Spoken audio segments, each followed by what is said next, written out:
Welcome to Indiana Sports Beat Radio, brought to you by the Hard Truth Distilling Company in Brown County, Indiana. So for the thousands in attendance and the millions watching around the world, it's time! 3 on the way. Oh! It went in! It went in! And Indiana wins the ball game! Know your role and shut your mouth, you jabroni! Float game for the win! Ayler's gone. Goodbye. Touchdown, Indy. Woo! IU.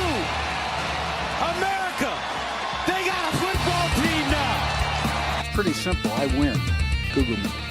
You know that I'm the cream of the crop. Now, from the Hard Truth Studios, here's Jim Coyle.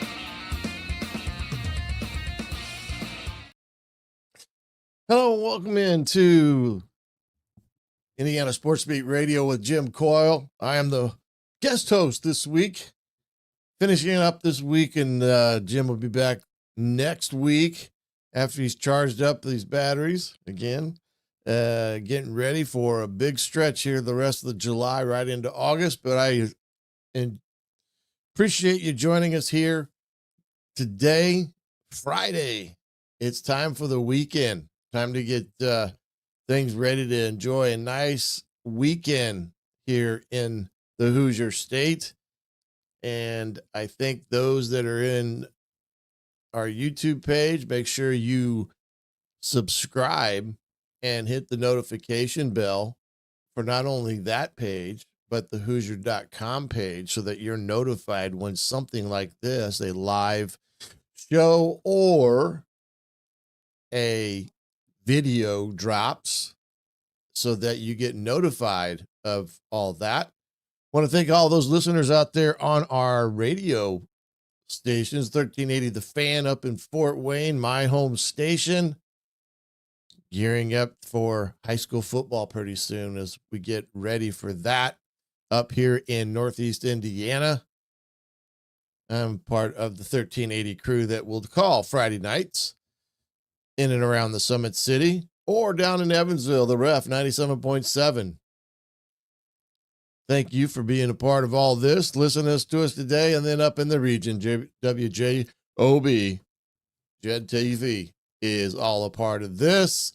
Great morning here coming up. We're going to have Todd Leary come on, and we'll talk with him some things about Hoosier basketball, get a former player's insight into all things Indiana basketball at this moment in time, now that everybody's had a chance to not only sit back and reflect on the hire, but also reflect on what Coach and his staff has done in the recruiting game, and get Todd's perspective from a former player, and whether or not former players maybe have been reached out to re-engage some of those top players from years past that have that winning mindset and had some of the great years under Coach Knight.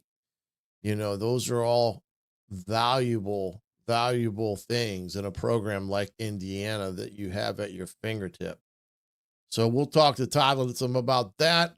We're also going to have Zack Austerman on. We'll talk a bevy of things with Zack, a little bit of football in the recruiting phase, what his take is on that, some of the the NIL rev sharing scenarios within not only the Big Ten, but more specifically Indiana, what he sees there, and get a take on his expertise in the area. And of course, we'll get in some basketball there as well. And then we'll also have Kyler Stayley from the Hoosier.com, a young man with a wealth of basketball knowledge. Every time I turned around over the holiday weekend in the early part of July, I swear that young man was in every gym in the state of Indiana watching ball games. And the work that they do there at the Hoosier.com and coverage is second to none. Remember, get over there today, get your $1 first month's subscription, 50% off for the rest of the year to all the Hoosier.com material, including behind the paywall. where you can find yours truly giving you all the breakdowns of Indiana's football recruits to date. We'll also get access, as always, is to my show, the Hoosier Football Tailgate. We'll be back in action next Thursday as we get rolling towards the start of camp, and also the Big Ten Media Days on tap with all that. And you also get all the on3.com and rival stuff, especially in the recruiting arena. Man, oh man, those two with the recruiting is unbelievable. So get on over there today, pick up that subscription, and be a part of the Hoosier.com and everything that is Indiana athletics. Saw today that the Colts and some rumor mill stuff is going on out there about the quarterback position with Anthony Richardson and his shoulder. I got a feeling that shoulder is not going to be a healed component, or is going to continue to give him problems. But there has been a kind of a, I don't know if you want to call it a rumbling per se, but this notion that the Colts are looking at potentially, or should be potentially looking at, someone like Kirk Cousins, who is in Atlanta, where he has been basically beat out by former quarterback here at Indiana, Michael Penix Jr. Cousin has the experience. He's been to 4 Pro Bowls. He's had over 7 seasons of 4,000 yards passing, a 67% completion rate. You know, there's a lot of pluses about Kirk Cousins as a potential in Indy. I think right now Daniel Jones is on top of that quarterback race to be the starter for the Colts this year. But there are some actual rumblings that Steichen and Ballard, because they are on the proverbial hot seat, Kirk Cousins would definitely give them something of a leader at a position where he has the resume to show, especially in a locker room, that he can be that quarterback that can help them win games. Now, again, I never understood Atlanta and what they did with him when they signed him to that, I think it was like $180 million contract. And then they went out and drafted Penix. And again, I don't fault them for drafting Penix. I would have drafted Penix. The kid's got a great arm, and I think he's going to be a tremendous pro quarterback once he gets that experience under his belt. But it was kind of an odd situation that you do that. And then all of a sudden, this past year, Cousins had some struggles, and they went ahead and put Michael in a position to be the guy. And he took off and was the guy. So now there's Kirk Cousins sitting at the helm of a possible trade. But like I said, these are rumblings and rumors. This is not pure fact. This is kind of at the bar table in your local pub, drawing on a piece of paper what you think the Colts should do and how they should do it. But I don't think it's very likely this will happen. I think there's too much there in terms of cost. And the fact that Kirk Cousins is 37 and he's not a long-term solution. So I found that interesting that there's already rumblings out there about the potential of a Colts trade to Atlanta for Kirk Cousins services. And I think it's just that. It's just rumor at this point. Now, Anthony Richardson, we talked a little bit about this with Bob Kravitz yesterday. I mean, he's got this bum shoulder. It's something that has plagued him very, for the better part of his college and pro career at this point. And so it's not like he is 100% either. And so, now you understand they went out on top of all this and got Riley Leonard at a bargain. And he's the guy that's just kind of waiting in the background to let the dominoes fall, where he may be in a position to pick it all up and take off and be the guy, because he's proven in college that he can win ball games at two different places. One where the pressure is very, very big at Notre Dame, and he got them to the finals in the college football playoffs, and then what he did at Duke. So you can't sit here and say that they don't have a winner in Riley Leonard. And I like Riley Leonard from the standpoint, I think he's a very good all-around quarterback and will be a good all-around pro, going from the practice field to the film room and studying the game and understanding the game. I think he's the guy that puts the work in. That's the knock against AR. He just really hasn't put the work in to be that type of NFL quarterback where you've got to spend time in the film room, watching tape, dissecting tape, and then take that to the field and become a all-time, big-time NFL quarterback. And I just don't think he's done that. And then, of course, his throwing and things have not been overly consistent nor accurate.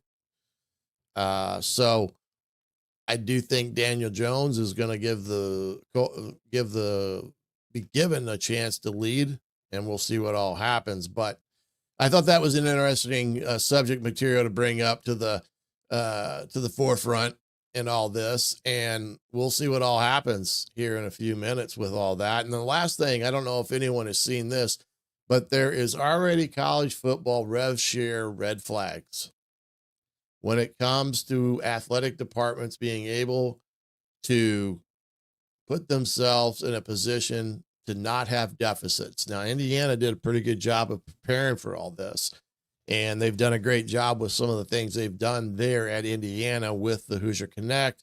And then some things they're doing in the stadium with the seat naming opportunities for like $200. Michigan is projecting a $27 million budget deficit, and 20 of it being tied to the rev share paying of athletes.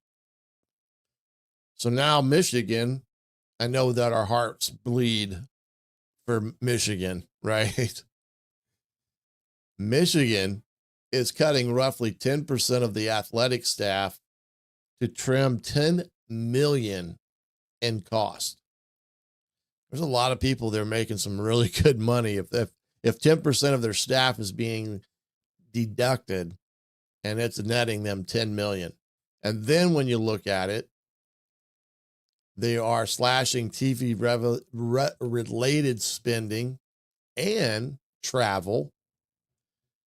And they're looking to host non-sporting events like concerts to boost non-athletic revenue.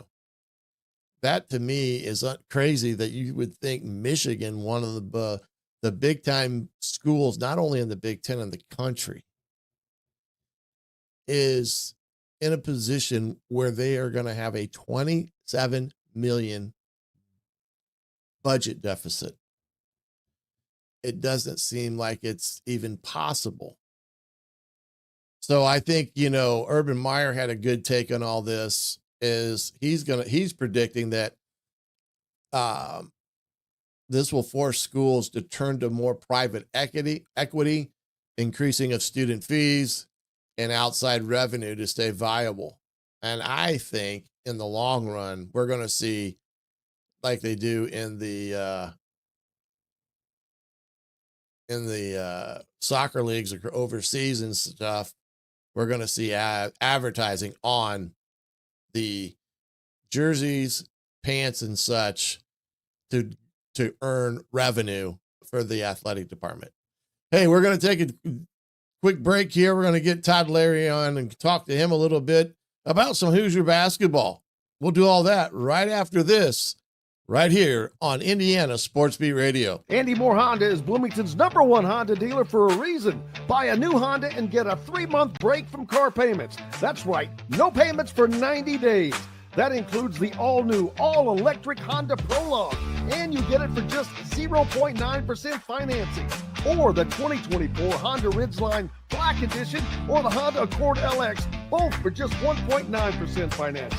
Get more to your door from AndyMooreHonda.com, Bloomington's #1 Honda dealer and your best place for new and used vehicles. If you're looking for a new home in the Indianapolis area, you need Cheryl Sizemore from Brick and Ivy Realty. Cheryl Sizemore has over 2 decades of experience, and that could be the difference in getting the home you want in today's tough housing market. Reach out to Cheryl at CherylSizemooreSells@gmail.com or 317-701-0838. That's 317-701-0838. Let Cheryl Sizemore sell or find your new home today. Located on 325 acres in beautiful Brown County, Indiana, Hard Truth Distilling Company is the biggest and the best craft distillery around. While Hard Truth is already known for producing internationally awarded whiskeys and spirits like Hard Truth's sour mash bourbons, sweet mash, and hard road ryes, as well as their cinnamon vodka and the always popular toasted coconut rum, Hard Truth Distillery offers so much more. With a full-service restaurant, ATV, and distillery tours, as well as live music, you can spend an entire day at Hard Truth Distillery while making your entire family or group happy. And that's the Hard Truth. Hard Truth products are available across Indiana, as well as many other states. So no matter where you shop, if they don't carry your favorite Hard Truth product, tell them you want the truth, the Hard Truth.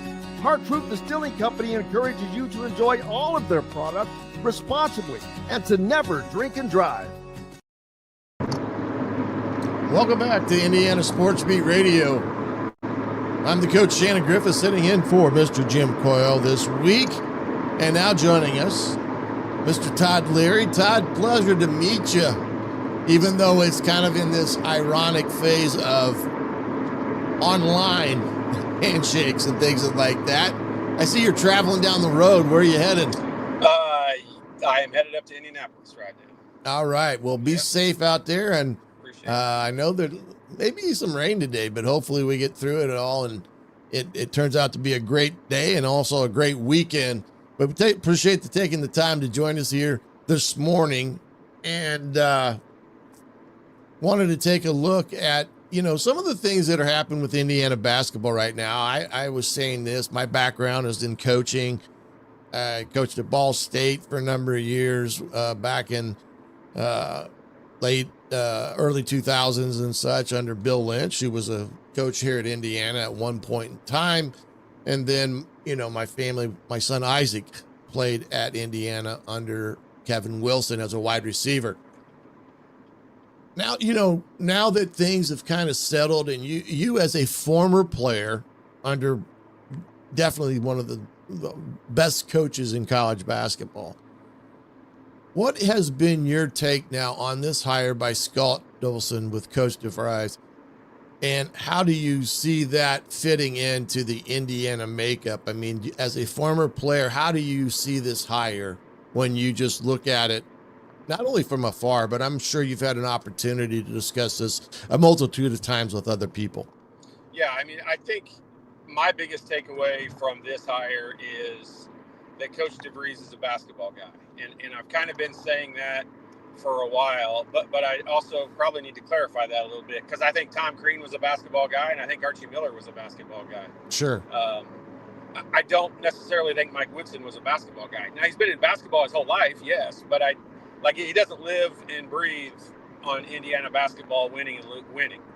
And that's what this job takes. And it takes someone that is their main focus and their goal.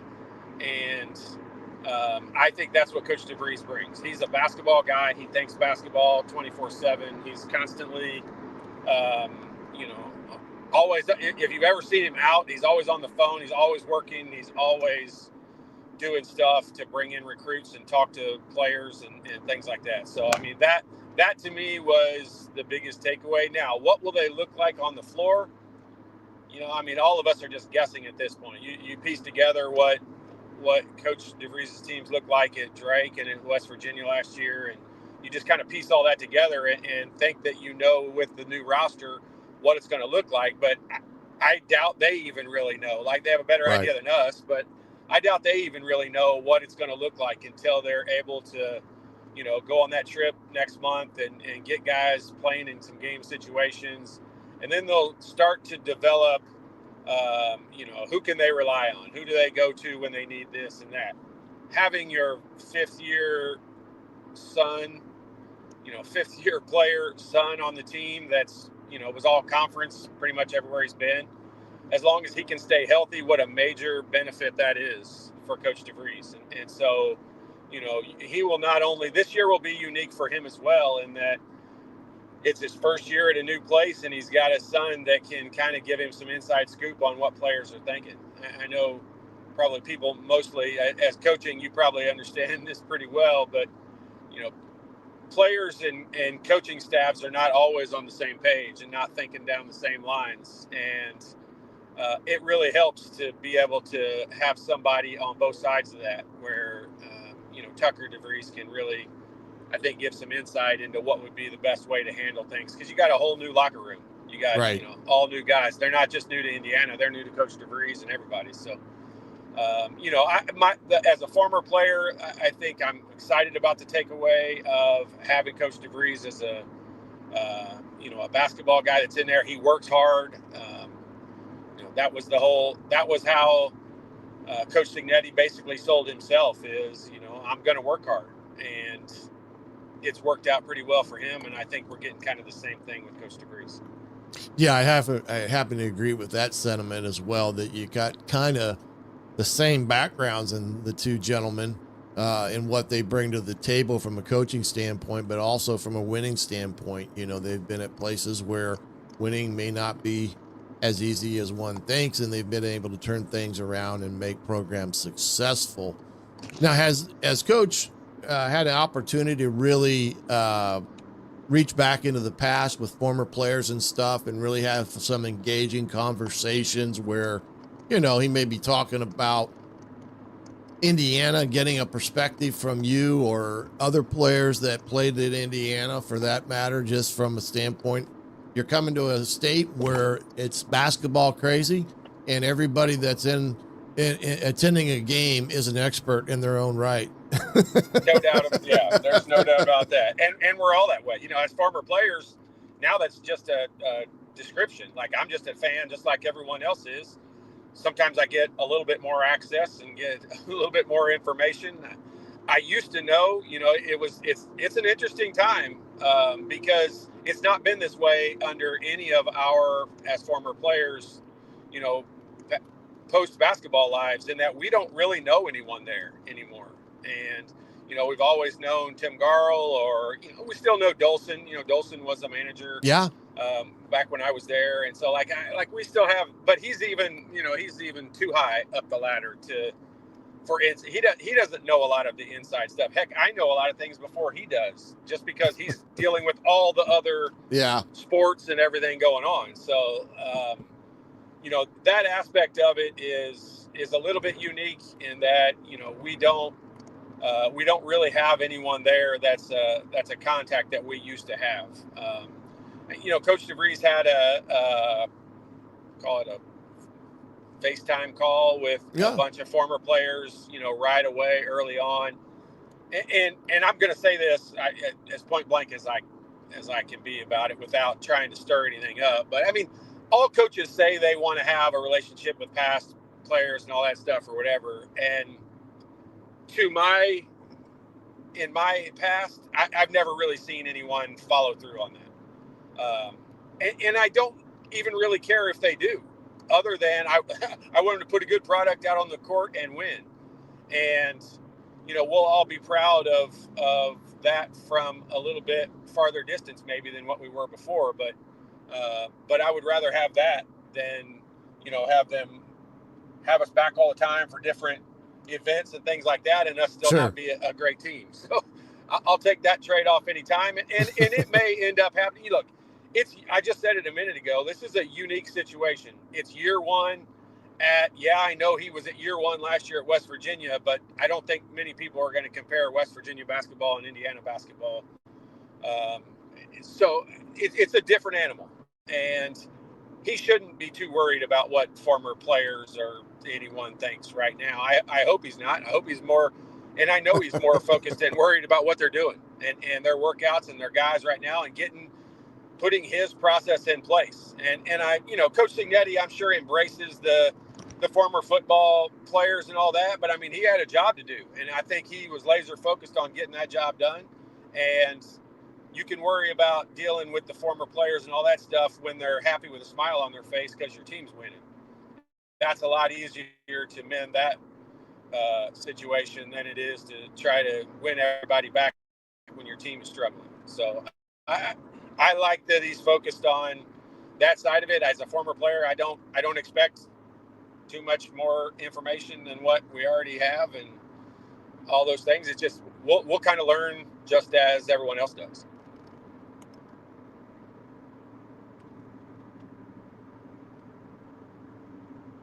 Did I freeze?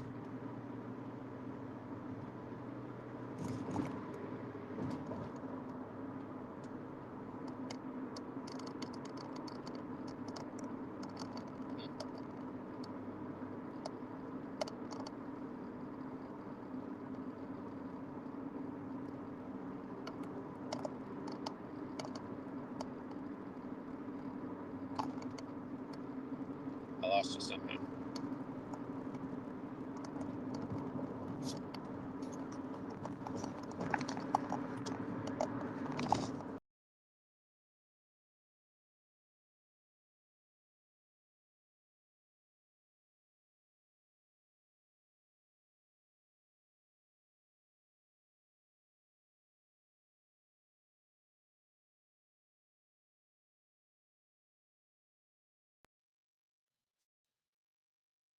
All right. I believe I'm back, and hopefully Todd's there too.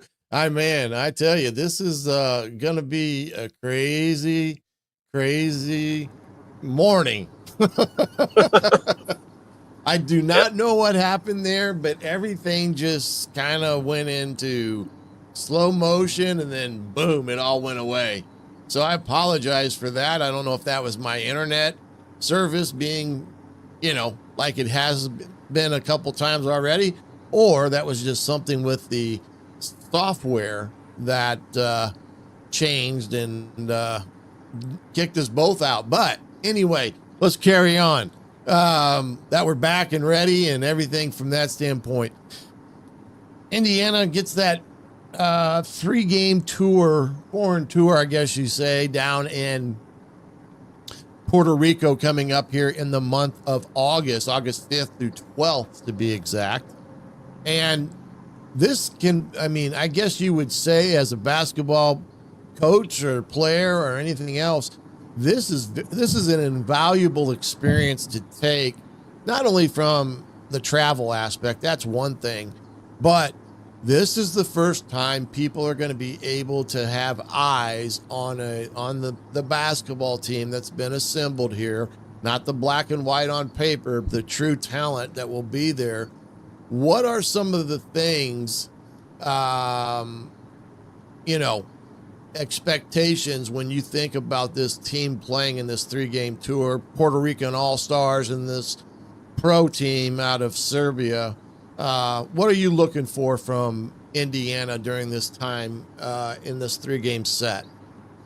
Yeah, I think it is invaluable from a coaching perspective. They get, the extra practices, they get the time together, and they get to see the guys play on the court against other bodies. And you can, a lot of people don't think about the fact of, in practice, especially in the preseason, or pre-conference, I should say, you're practicing against the same guys every day. And those guys that are also, the second squad, like, they know the plays that you're running. They know everything that you're doing. They know your tendencies because they see you do it every day. It's much more difficult, honestly, to play in practice, to run an offense in practice when the other team knows the plays and knows what you're running. And this is an opportunity for them to go put it against other bodies and other guys they're not used to playing against. And so, that from that aspect, it's invaluable. from a coaching and players perspective. But as a fan, what I want to see, we're all going to want them to win. Sure, we're going to want them to win. But that isn't really going to tell us a whole lot. If they win all the games by 30 or if they lose them all by 30, that's really not going to tell us a whole lot. What I want to see how they play together. I want to see statistically, like how they shoot the ball, how they share the ball. I'm interested to see, is it going to be a heavy guard, ball dominant offense? Is it going to be a ball movement flying all over the floor? What's it going to look like? And that, I'm interested to see the pace, like how fast will they play? And those are the things I'll take away from it. And so, they're going to look, I'm assuming that they're going to look a little rusty. It's going to be a new situation for all of them. Yes, a lot of these guys have played in college basketball, some of them for many years, but this is a different animal. None of them have played at a place like Indiana, not just Indiana, but at a school as big as what Indiana basketball is. So it's a new experience for them as well. And I'll be interested to see how they play together. Like they've all got their NIL contracts and money and that stuff now.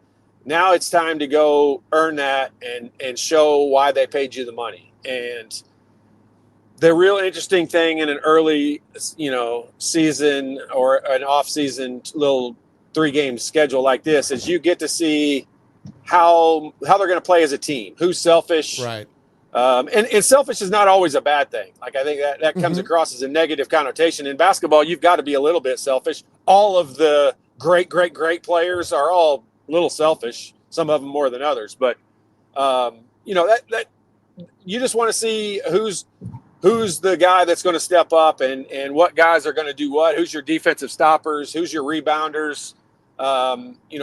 You really see what holes need to be filled in a situation like this more than you come away with, oh, we're great at blank.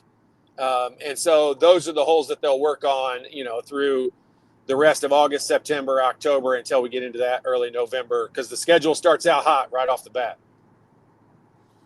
Yeah, and the other thing here is with this tournament, you get those 10. I think they get 10 extra practices prior to going down, and just like in spring football, being that being of vital importance in terms of repetitions, not just for your top 5. You're talking your whole bench. I mean, that's the key component there. Is that, but. One thing here, before I have to take a break real quick, I know that you're going to graciously stay for a couple segments this morning, and I appreciate that. But also talk about the team aspect, the players, the kids aspect of going to a foreign country on a trip like this, and talk about how that can be a great experience or a bonding experience, because sometimes when you're on the road traveling as a group, as the team, that's who you're relying on to get from point A to point B, but kind of talk about that importance as well. Yeah. And I think it is important from, in 2025 college basketball, in that these guys are all new to each other. And when you go travel for a game, let's like take a long one to like UCLA or Oregon, or, you even travel up to Purdue, in a short trip, like those are in and out. Those are business trips in and out. There's no sightseeing and, you're not building team bonding and camaraderie at that point. You're just going in to play a game and turn around and get back home and get back to your normal routine as quick as possible. And this is a different scenario. This is more like a Maui trip. When we went to Maui, we spent a little extra time doing some other things and that. And that's a little bit more what this is like. And this is more of a team bonding experience than your typical, traveling for a game situation. And so I'm assuming, and I expect them to, take in more of the sights and scenery and learn about the culture and things like that, have cool dinners. I know we had like luau dinners and things like that when we would go to Hawaii. And those were just like, I still remember those today. I don't remember dinners we took to Wisconsin, but I remember the ones that we did in Hawaii and things like that. And so those are the memories, it's a lot different than when, we were younger. And when we traveled for stuff like our AAU teams traveled, we probably did more things on our trips than what we did at IU.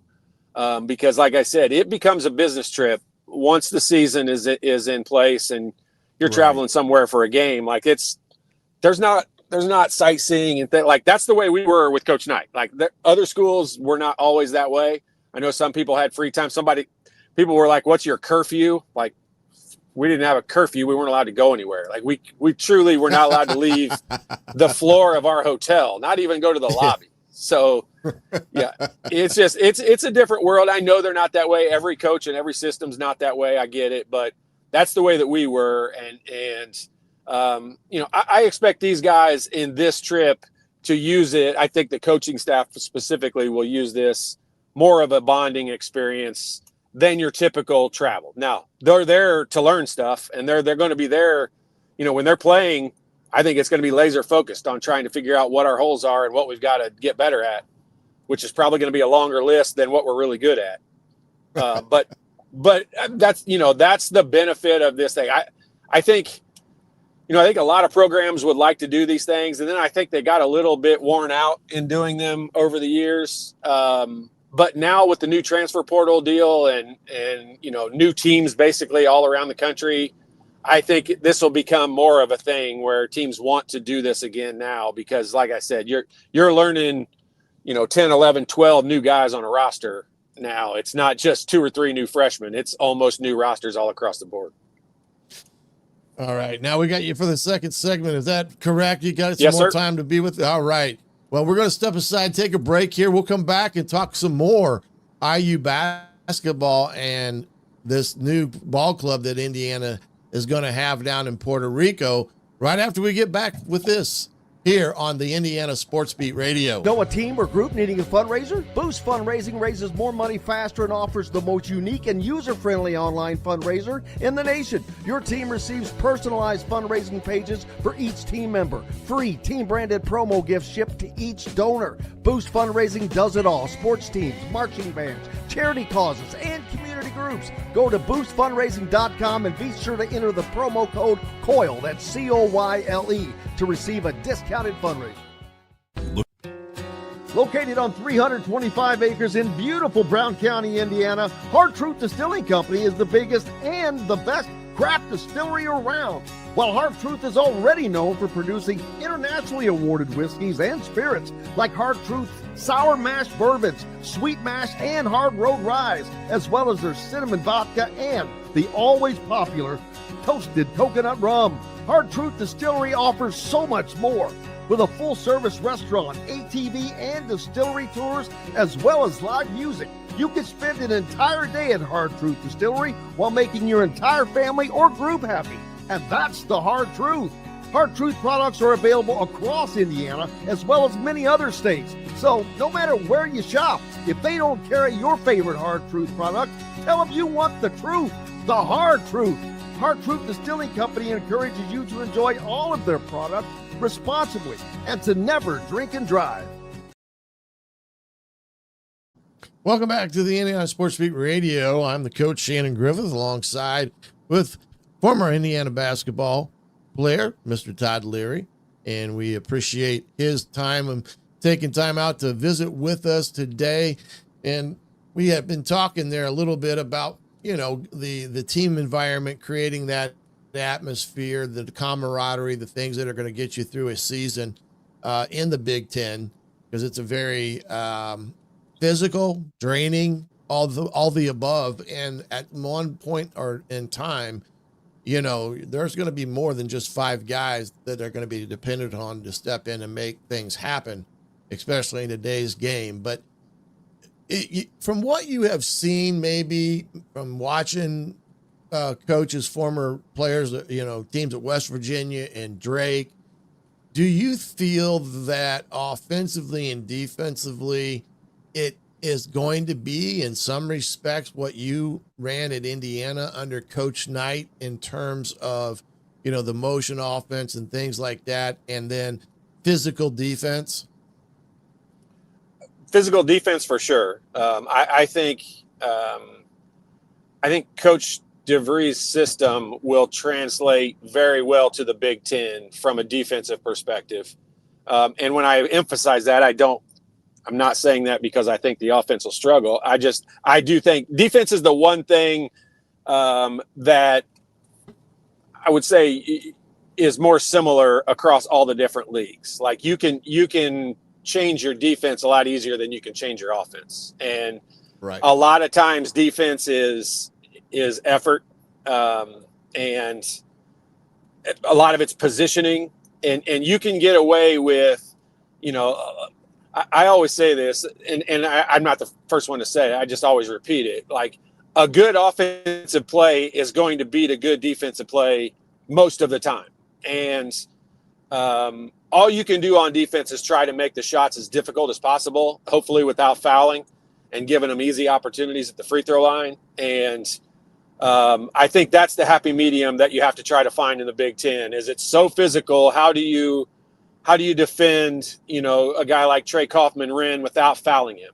And how do you, because those are the teams that you're going to need to beat. And how do you go defend those teams without putting them at the free throw line? And I really feel like Coach DeVries' defensive schemes and system will translate very well. I think I'm an offensive-minded guy. I've always been that way. I was a player that way. Like, I've always kind of been that way. And so, I'm just on the offensive end. Like, how do they gel together? I put a lot of emphasis on shooting the basketball. And I know coaches put more emphasis on defense because it's the easier thing to, you can run a great offense and take a great shot and miss it. And it looks like your offense isn't very good. But on defense, you should be able to work hard enough to get stops and do things like that. So defense to me is easier to coach. Offense is easier to get, or harder to get production out of. And I'll be interested to see how they shoot the ball. I think that's been my knock on Indiana basketball for, probably you can always pick out a year or two where they shot the ball maybe a little bit better. But over the last 15 or 20 years, this team just has not consistently been a good shooting team. And that's what I'm hoping that there are multiple guys who can knock down shots. I'm pretty confident that there are, based on the roster and what I have seen from them so far. So, I'm interested to see offensively what that flow looks like. How fast do they play? I think because it dictated it and the roster probably dictated it, I think Coach DeVries' system at Drake was a little slower than what the average might be. But I don't think that that's his scheme. I think his scheme is capable of playing up-tempo. I think, it's just a matter of what the roster looks like and how they play well together. And I think there'll be certain circumstances where they want to play faster, and then there'll be some where they want to slow it down. And that's not dissimilar to what Purdue runs and things like that. Purdue tries to get up and down the floor, but when they need to put it in a grinder, they do. And they'll just sit there and pound the ball when they need to. And I think that's what we're looking for in this Indiana team.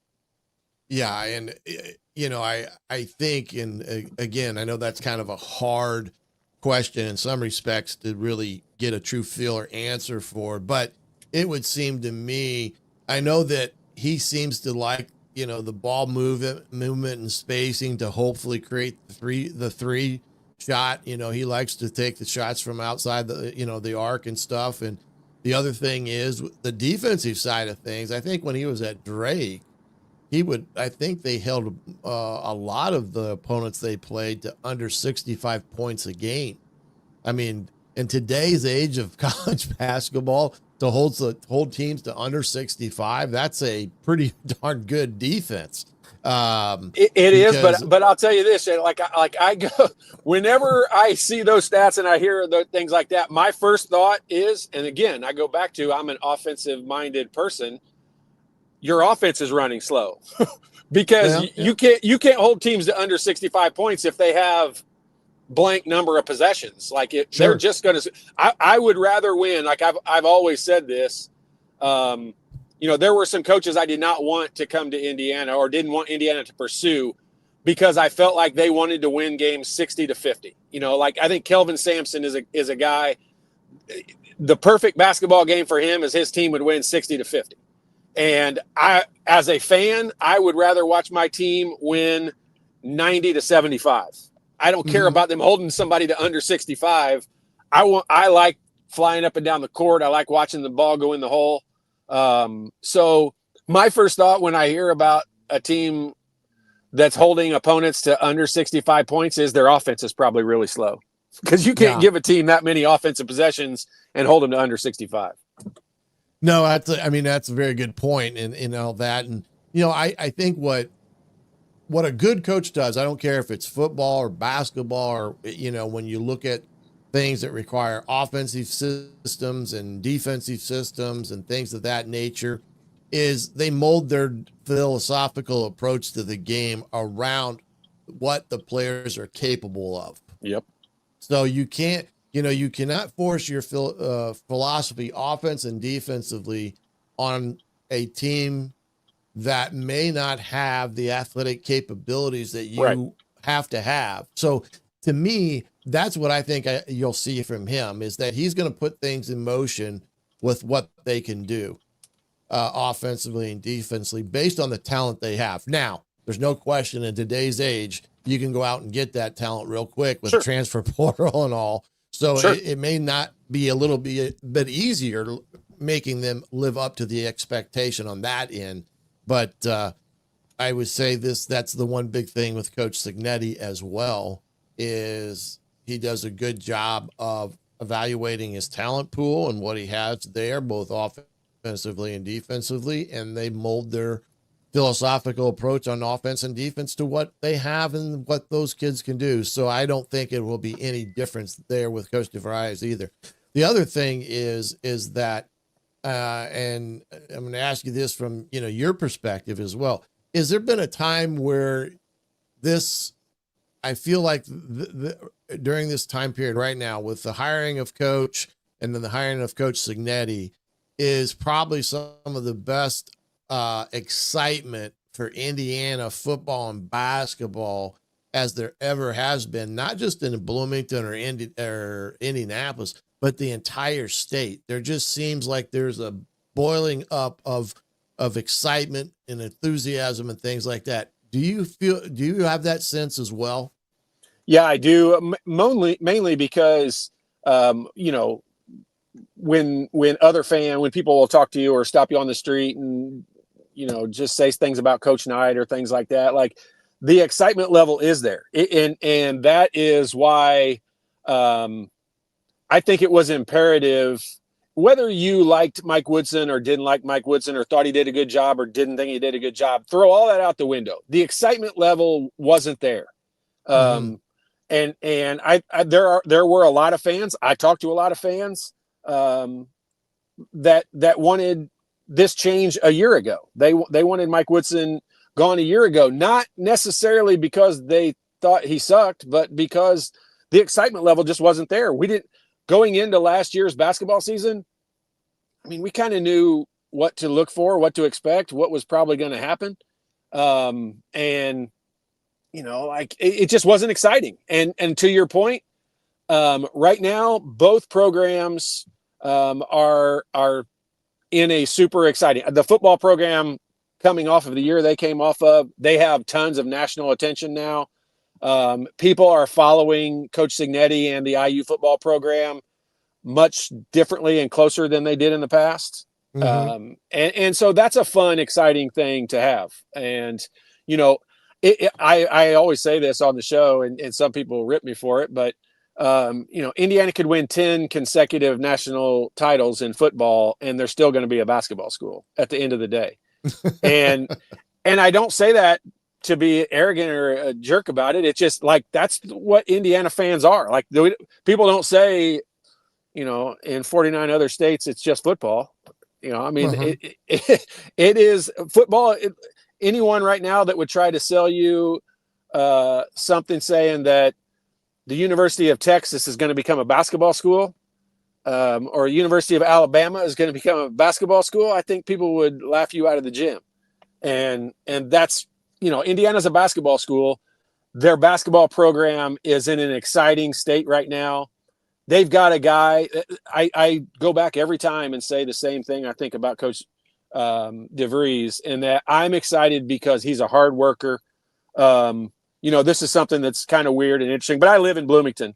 So I drive by Assembly Hall. I don't want to say every day, but let's say at least 4 or 5 times a week, and just see whose cars are in the parking lot, what players are, what I know what these guys drive. I know what the coaches drive. I know who's driving what. I know what time they get there a lot. And I will just tell you, better cars today than the coaches are. 100%. Well, the more expensive ones, that's for sure. But they're there. Like, that coaching staff is there. And, I hate to kind of wrap myself out on saying I keep track of it, but I could not be more impressed with them. They're there all the time, lots of hours. They're workers. These players are there a ton, way more than what I saw in past summers. So, that's just a little tiny thing that I don't think is a little tiny thing, but it's big. Like, they're workers, they're hard workers, they're basketball guys. And when you put super uber talented guys, I don't put a ton of stock into what Coach DeVries coached like at Drake, or maybe even 1 year at West Virginia, because you're dealing with, I hope this doesn't come across negatively because it's not intended that way, but you can recruit a lot different, bigger, stronger, faster, more athletic talent at Indiana than you can at Drake. And a lot of that has to do with your NIL budget's way bigger. But a lot of it's just because it's Indiana. You're going to play on TV every single game for your whole career. I know that was one of Coach Knight's big selling points when he was recruiting kids back in my day, was every single game you play is on TV. Every single game, not one will you ever play not on TV. And, with cable and everything, now all the streaming networks, even Drake, all of their games are on TV at some level, on some streaming service. But in Indiana, you're going to play on CBS and you're going to play on ESPN. And when there's Coach Knight's big thing used to always be, that Super Monday, that's a Big Ten games, or I think it was Super Tuesday games, or Big Monday and Super Tuesday, whatever that one that was the Big Ten slated, I think it was Tuesdays. It was almost always Indiana. And whether we played the 7 o'clock game or the 9 o'clock game, that's what he complained about, because he hated playing those road 9 o'clock games. but yeah, I mean, I'm getting off track here. Yeah, I'm getting off track here. But I mean, Coach DeVries they're hardworking basketball guys. And what more as a fan could you possibly want than knowing that behind the scenes, on the days when, the lights aren't shining and they're not in front of a camera, they're there showing up. And unfortunately, they got idiots like me that check on them. Well, that again, I think it says a lot, like you said, about what their focus is, being that this is their first year. And it's not uncommon that you would see coaches there 24/7, right?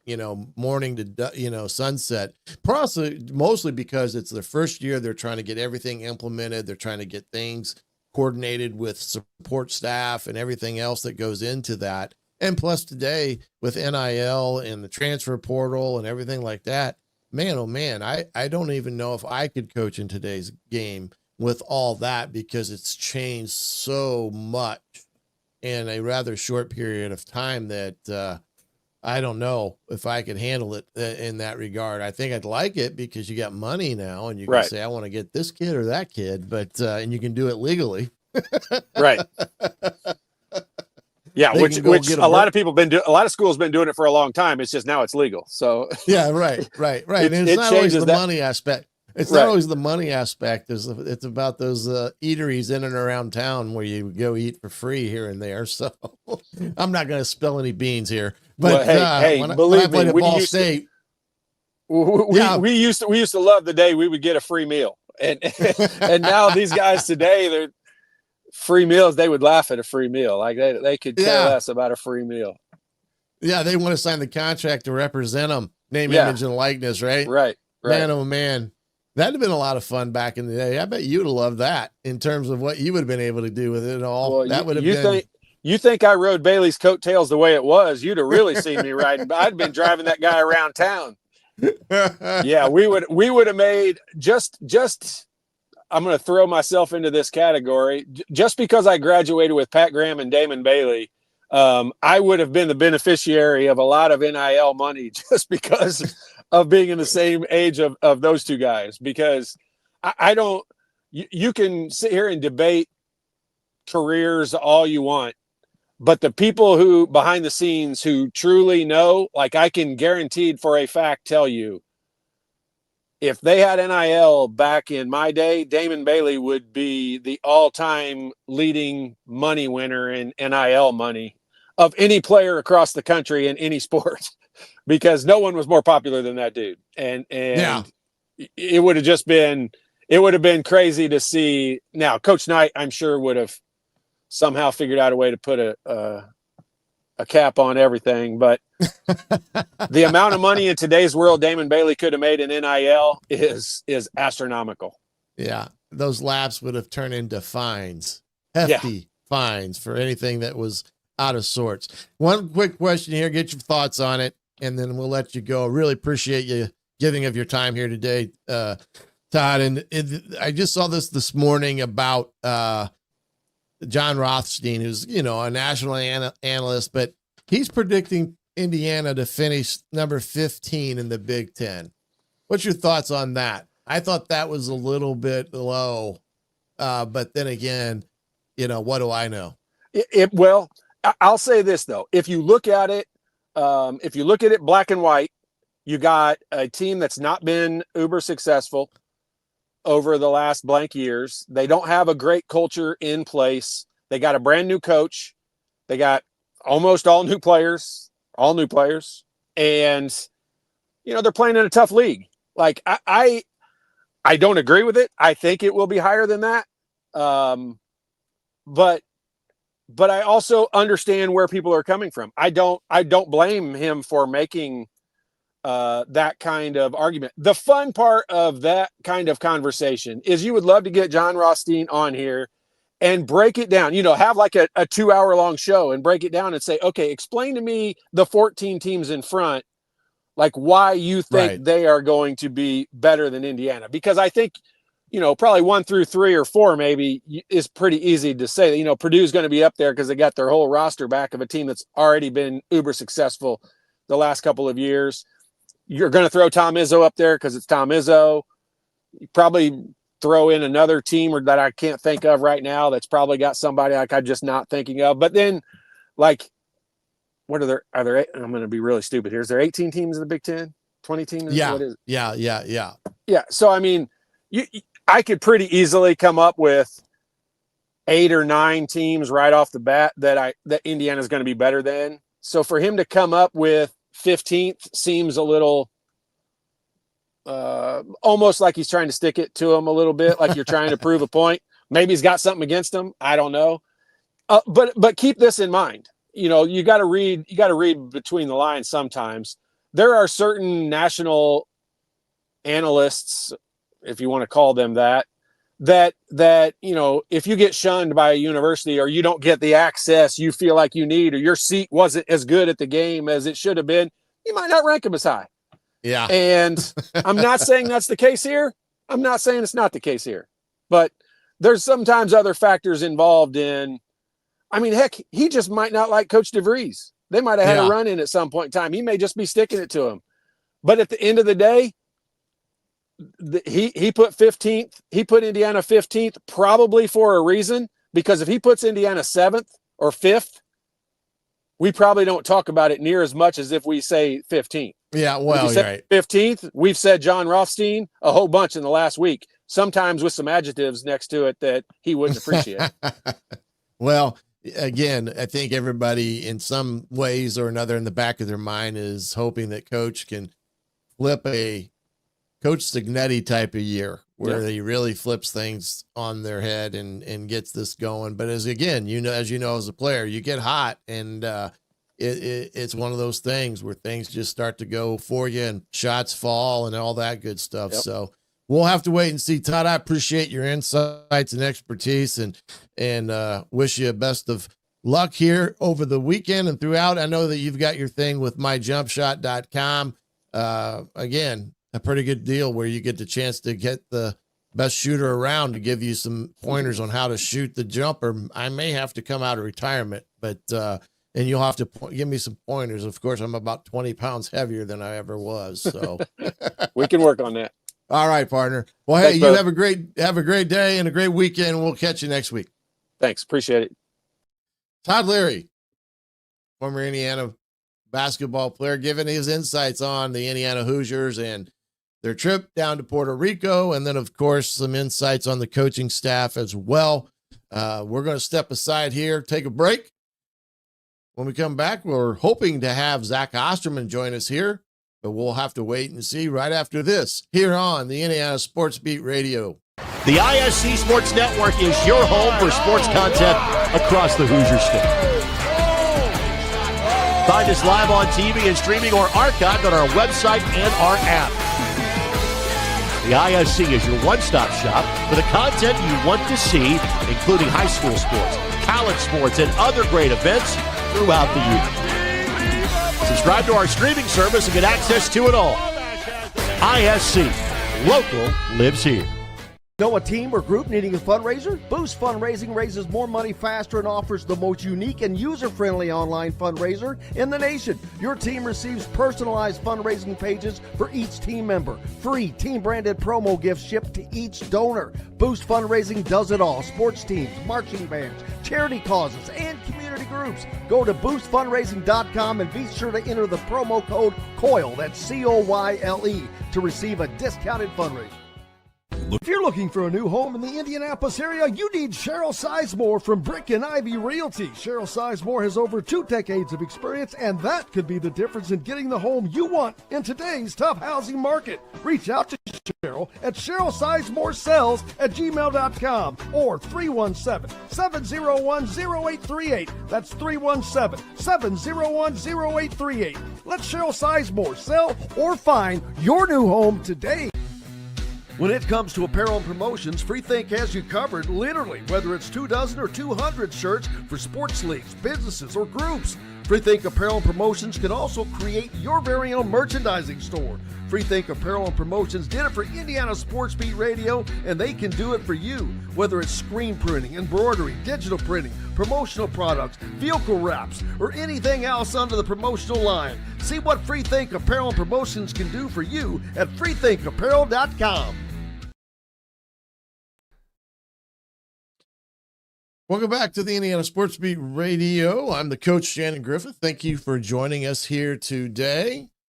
And don't forget to take a look at some of the sponsors that we have here. Hard Truth Distillery down there in Brown County. Of course, Andy Moore Honda as well. Cheryl Sizemore, if you're looking for a home down in the central Indiana part of the state, she'd be someone that you should reach out to, as the housing market kind of picking up some here of late. And she would be a great resource to get in some of her expertise to see if you're looking to move to that part of Indiana. Give her a call. I'm sure she'd appreciate that as well. Thank you, Todd Leary, joining us earlier with great insights from Todd. He always does have some great insights, but we've got another one that has some great insights as well, joining us right now. That being Mr. Zack Austerman. Zack, how you doing, my man? I know you didn't think you were going to see my face here on Indiana Sports Beat Radio. You probably thought, am I on Hoosier Tailgate this morning? Well, my computer was being finicky about my internet, so I'm sorry I'm late. I apologize. Oh, don't worry about it, because I've had the same problem up here when we was on with Todd. It just all of a sudden like went into this slow motion, and then everything just dropped and kicked us all off. So just that typical Friday, trying to make your weekend a little longer than it should be on Friday, but we'll see what all happens. But really appreciate you joining us here. I know this is getting to be a time of year where things are really ramping up for you. Big Ten Media Days right around the corner. Are you heading out to Vegas? No, we split those up just because the travel to Vegas for something like Media Days is a little bit much. So Mike Neislick will be there. And then I'll do the Puerto Rico trip for basketball in August. So it's kind of a flip between those two. Yeah, we'll get to that here too, because you get your insights there and stuff. That's interesting about the Big Ten media days, being that the Big Ten, for the better part of, I don't know how long, most of the media days were centrally located, and not, off the beaten path. But now, because of the expansion, you're going to see some of these media days that are going to be out there on the West Coast or East Coast for that matter. What's your thought about that? Does that create issues and problems for coverage, or how do you look at that now with the Big Ten network basically providing wall-to-wall coverage? Yeah, I mean, I think it really, more than anything, just speaks to the shifting nature of like the purpose of media days. There was a time when, as a reporter, you genuinely needed, to go talk to coaches that you maybe only saw once a year, that maybe you could get them if you picked up the phone, but otherwise there was no Twitter. They weren't doing off-season interviews and things. You needed to know who are the players that are going to be most meaningful for you, who are the who are the guys that maybe are going to be breakout stars, who's injured, whatever. And even just to maybe talk to other media too, because again, you would try to keep in touch, but you couldn't text, you couldn't follow on Twitter and things like that. And so there was maybe more of a utilitarian purpose in terms of just actually setting the table for a conference football or basketball season. Now it has become a much more made for television event. And the Big Ten network will be there.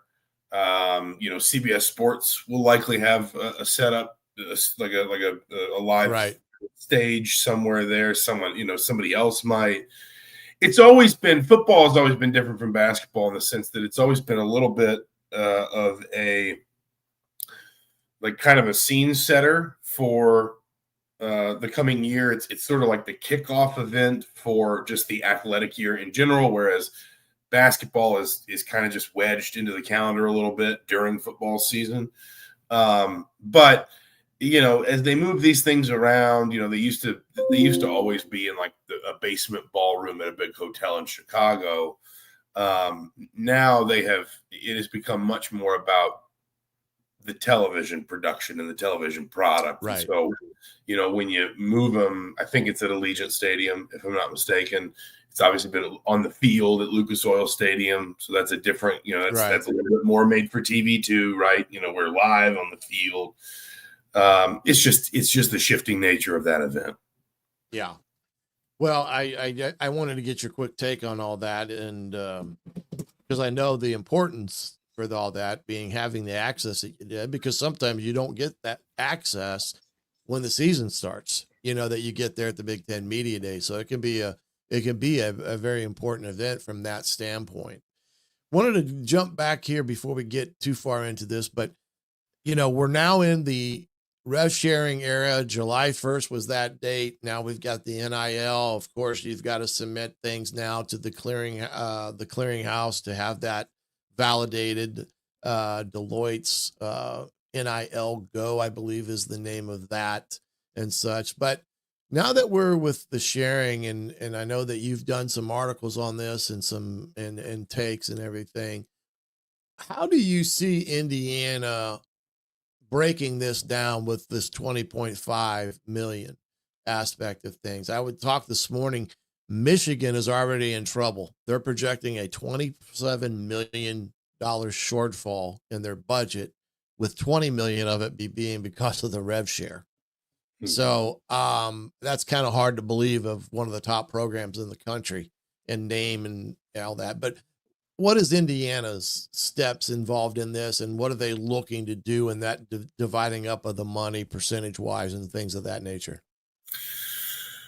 So thus far, and we're not going to find out until we get a look at Indiana's financials next year for the year we're talking about now. That like the NCAA financial report is submitted in January for the previous fiscal year. So the 24-25 fiscal year, which at least is the one where Indiana is trying to build that hole into its budget to anticipate revenue sharing.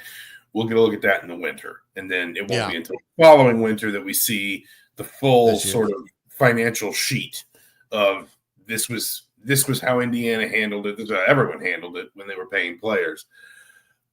So far as I know, Indiana is not running a deficit. Now it has made a number of cuts. Obviously, it's laid several people off at one point last year. There have been, I think it's fair to say, a number of cutbacks in, just kind of across the board, things like travel, for recruiting, or, maybe sports aren't going to go cross country quite so often in the non-conference, things like that. It wouldn't shock me if Indiana got to a place where it was running a bit of a deficit. This is, if you think about on let's say a balance sheet for an athletics department making $150 million a year, $20 million is, that's what, like 15%, something like that. You can't just carve a hole that size into your budget overnight. Now, there have been ways in which obviously athletics departments have been able to prepare for this for well over 12 months. And I think everyone's going to continue to figure out ways to adapt.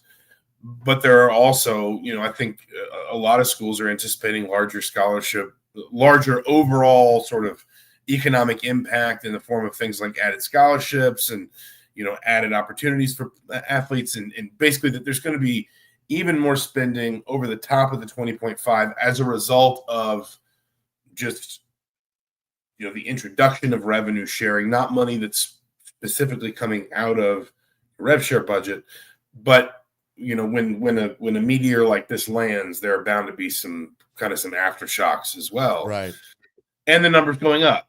It's going to go up by 4% next year, and 4% compounded the year after that. We'll see. They're going to kind of take a look at the whole situation in year 4, but everyone knows that hole is only going to keep getting deeper. And for at least the first little bit here, also remember that conference media distributions are going to be hit, because there was also the $2.4 or $2.6 billion settlement going backward to athletes, backdated to, I think, 2016, athletes that could claim a portion of that settlement. The NCAA and the member conferences are paying that mostly through TV money.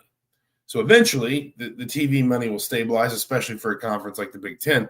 But for the moment, that number is going to go down on an annual projected basis, because that money's got to go back and backfill the actual settlement part of the House settlement that everybody forgot about when we talked about rev share. So, I can tell you it stresses Scott Dolson out. He's not alone in that, obviously. But this is just the reality everybody's got to find. And I think, what everyone's desperate to do is try to find ways not to cut sports. And it may get to that point. Indiana's not at that point yet, but that is that's a little bit of kind of the nuclear scenario, if you want to say.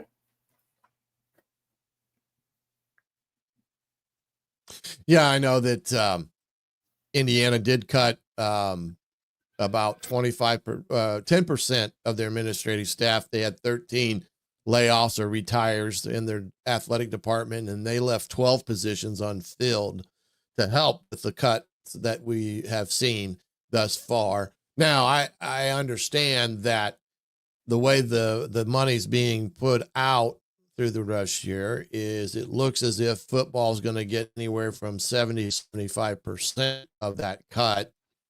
And it's understandable that was the way it would be. And then basketball, maybe men's and women get somewhere in that 20%, total between the two. But if you look at it that way, it's about $15.4 million that Coach Cignetti and staff have to dole out, per se. Have you heard anything about how they're going to do that? Whether they're going to tier it versus a first-year player versus a fourth-year player? Or are they going to, is it going to be position specific? Because, every year there may be a kid come in that's a true freshman, never stepped foot on the campus or had played a game, and he may be making more than somebody else in the locker room, just from the standpoint of a 5-star or 4-star. What have you heard anything about how they're looking to do that? Yeah, nothing specific. And you mentioned the overall numbers. You know, when I talked to Scott Dolson, the split. Sorry, that's my email going off. The split was a little bit shy of 75% for football, which is 75 is kind of like an industry standard number. That's what I think a lot of bigger schools are going to be committing.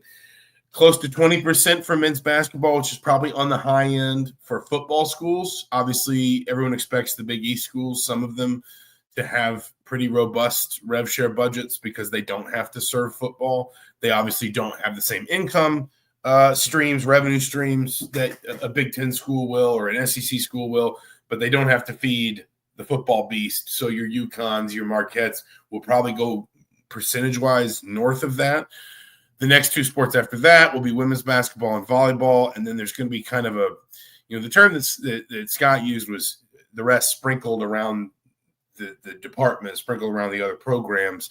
I thought it was interesting what Mike Babinski said, and I suspect a lot of people will look at it this way, that they were reserving a small portion, like less than 1% at Purdue, for the recruiting and retention of elite athletes. So basically, I think what he's trying to say is if we have the opportunity, for example, to bring in an Olympic swimmer, we don't have necessarily a place carved out for swim dive every year in this 20.5, but we can go to this reserve fund for an athlete like that.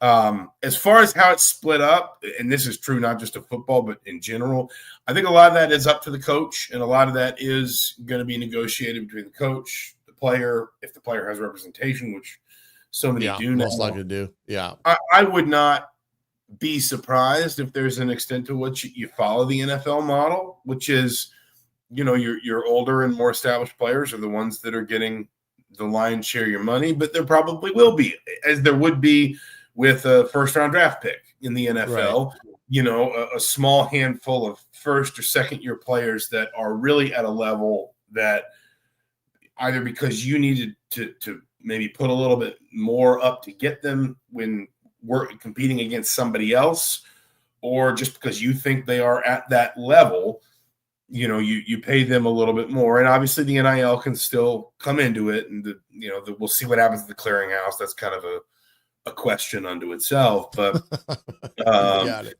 yeah, I think it's really up to the coach. And like I said, I would not be shocked if there's a sort of a mimicking of the NFL in some respects there. And I think even insofar as, if you want to use another sport example, I suspect a lot of coaches won't spend every dollar that they have, because you'll want, a little bit of leeway if, for example, you need a couple transfers in the spring that you didn't, expect. Think about like a baseball GM who goes into the season with a payroll number, but then he also goes into the season knowing if he needs to, he can increase that payroll number to, X dollars by the trade deadline, that there's going to be extra money available to go get a couple pieces if, need a starter, they're in a pennant race, they might be a World Series contender, etc.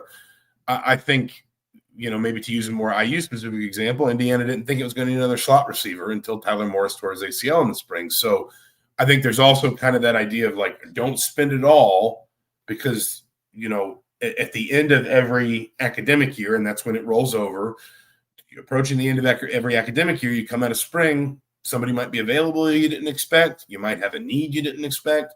So it's up to the coach. And I think, everyone is kind of learning in real time what the best strategies and the best practices are for kind of marshaling that money around. No question. And, you talked about some of this, but, I think you're already seeing some athletic departments become creative, like Indiana with Scott Dolson, and having the, buying the seat in Memorial Stadium for like $250-$300 per year or to that degree. But, all that money is to help offset some of these costs. And boy, I just don't see how we don't see advertising on jerseys and pants because of the need for dollars. And I just think that's another avenue that will be interesting to see, because they've kind of opened the Pandora's box for that when you think about it already. So it's one of those things. We'll wait and see what happens. I'm sure it's not going to be a smooth trail, especially with the NIL Go with Deloitte in terms of determining whether something's valid or not. I mean, it's one of those things that some of the coaches are already crying foul in some of the conferences and some of these media days that, NIL money is being doled out by the coaches and stuff there at different institution, which is a no-no. You're supposed to have that's supposed to be completely outside the realm of the institution. So we're going to see some of this and see what type of punishments will be laid out in that regard, if there is any to be had. We'll see with that. What with Indiana's football recruiting this year, and then I get into something real quick here before I let you go. But in as short as time as humanly possible, they're ranked in the top 25 nationally already. It looks like they're going to be in the top 10 rankings in the Big Ten in recruiting. And then, they've gotten some 4-stars this year that has really been the icing on the cake of this class. And from your perspective, outside of the winning, I know that helps, but he's only won 1 year. What has been the secret sauce with this recruiting class from your perspective that has catapulted them into the position they've been with some of these recruits already?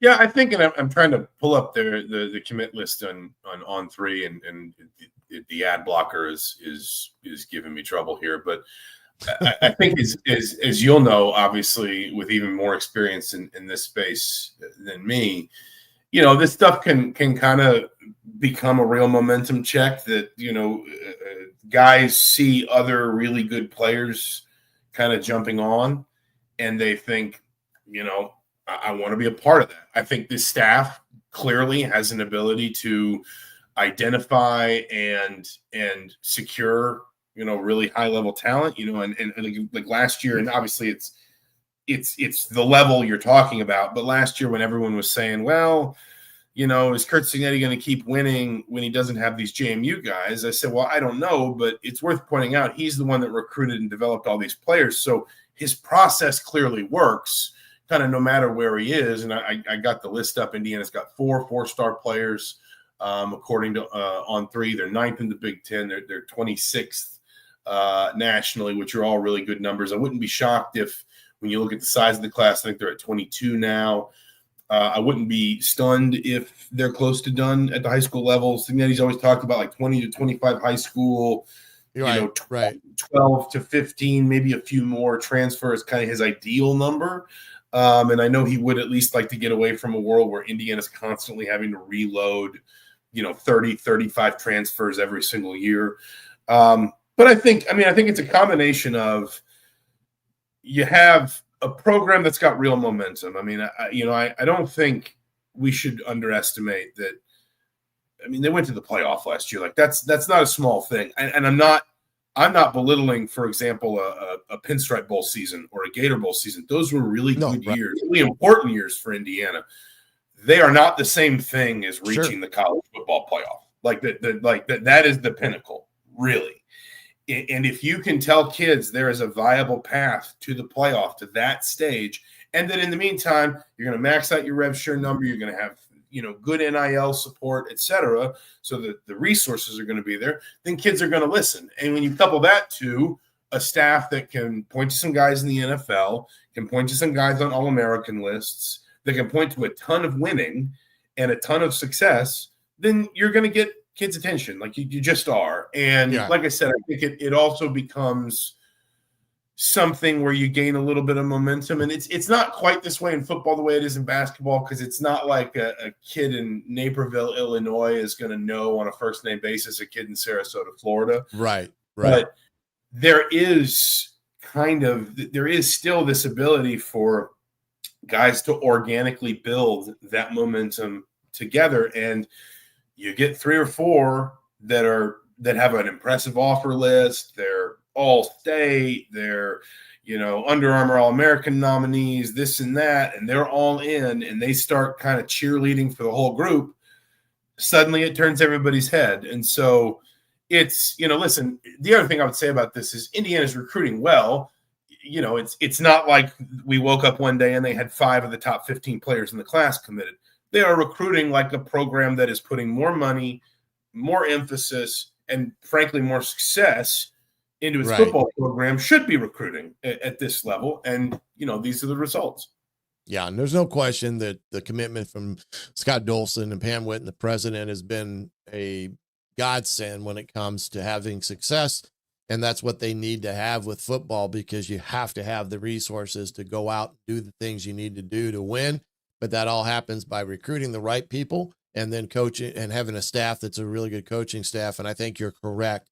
This coaching staff, when they head on the road, now that they have brand awareness with the season they had, college football playoffs, there's a lot of guys on this staff that have, I call it relatability with kids. They can really sit down and capture a kid's attention and get that connection you need to have in recruiting to lure them to Indiana. Last thing before I let you go for Indiana football, who are the top 5 guys you think are important that you're going to watch this season on your radar, per se, that, these are the guys that have to go if Indiana's going to do what they got to do?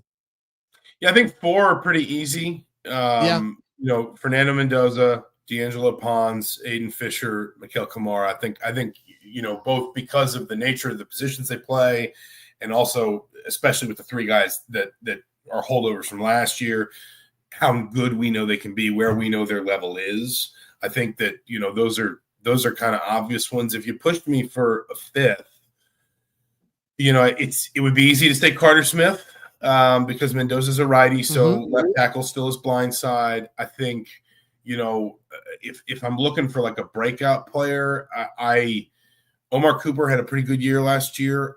I suspect that Kurt Signetti thinks there's a lot more there. And if you suddenly have 2 all-conference receivers with a good offensive line and a really good quarterback, then you become even more difficult to defend, even in the most elite settings, even against an Oregon, even against a Penn State, because suddenly your offensive line looks a little better because that ball's coming out faster. The ball's you're tearing off chunk plays a little bit more. You got the defense on its heels, right. Those different kinds of things.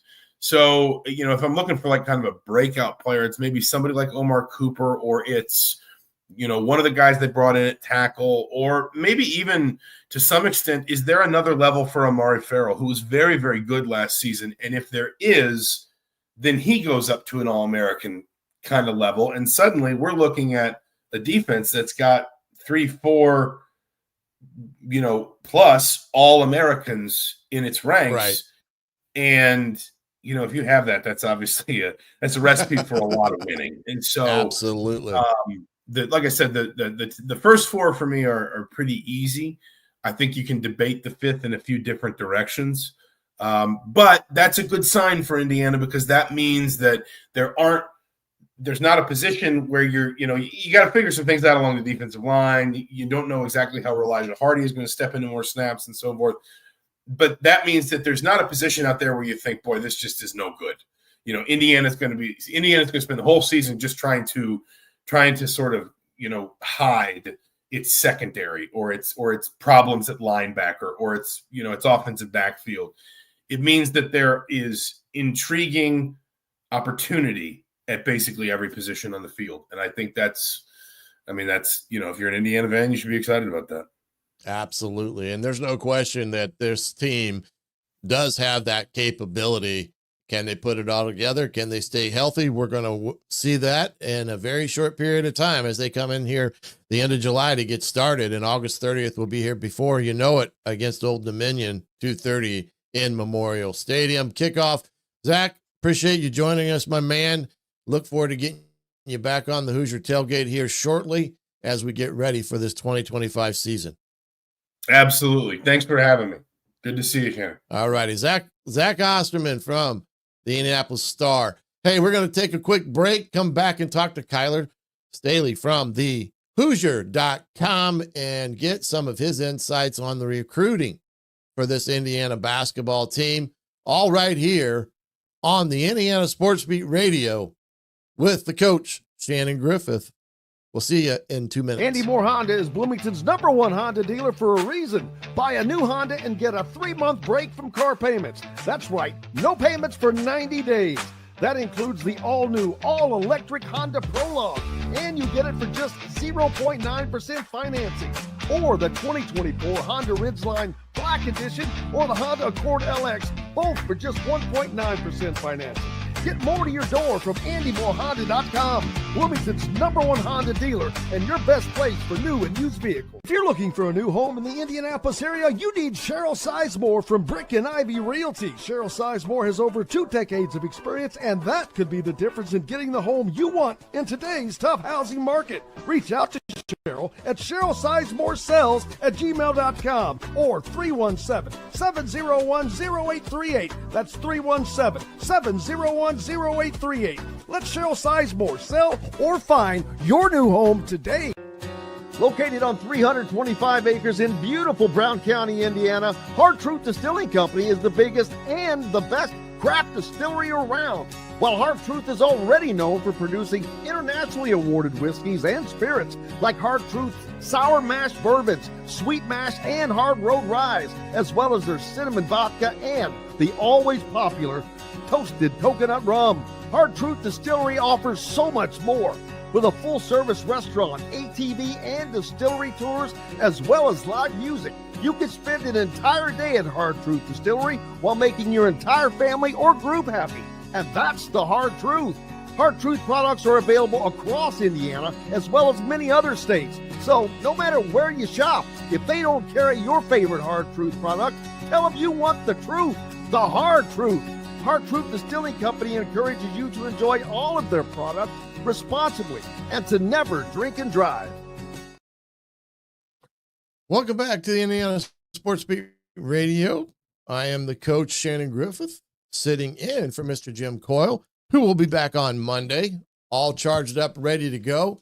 Want to thank all of you who are joining us here, not only on the YouTube page, but throughout the state of Indiana on your favorite sports talk radio stations in and around the state. But having a good time, as always, talking Indiana sports and Indiana University specifically. Going to bring in Kyler. Time over the last couple of weeks, I've seen you on X. You've been tweeting from different gyms throughout the great state of Indiana.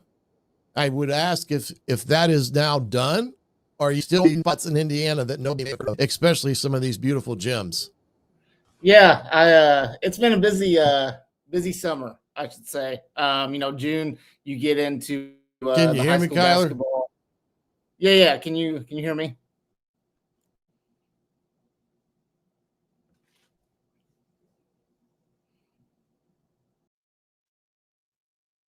I got you now.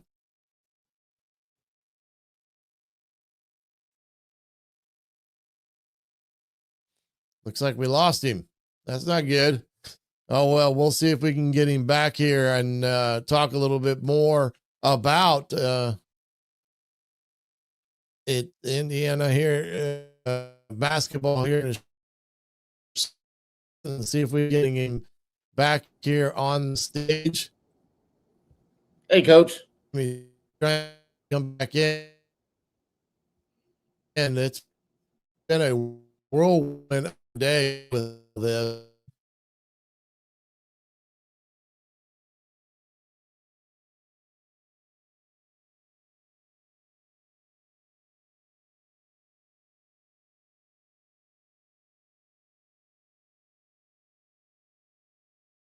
Here we go again. Do you have me loud and clear? Because it's been a funky day with this internet, and not only here, but it seems like everywhere else as well. It's been crazy with getting hookups and things like that. And even with Mr. Zack Austerman last segment, he was cutting in and out because of his internet. And hopefully we'll get, let me do the same thing. Let's see if we can get things up here. Hey, Coach. Sorry about that. No, this has been a crazy morning anyway. And I'm glad that you can see me and I can see you. Yeah. And hopefully our listeners can hear us as well as our chat here on the YouTube page or X or wherever they may be enjoying us from can also see us, hear us in a great stream because like I said, it's been a little shaky this morning. I don't know what's going on. I don't know if it's stormed somewhere, but the internet throughout the state has not been cooperative this morning, as we say.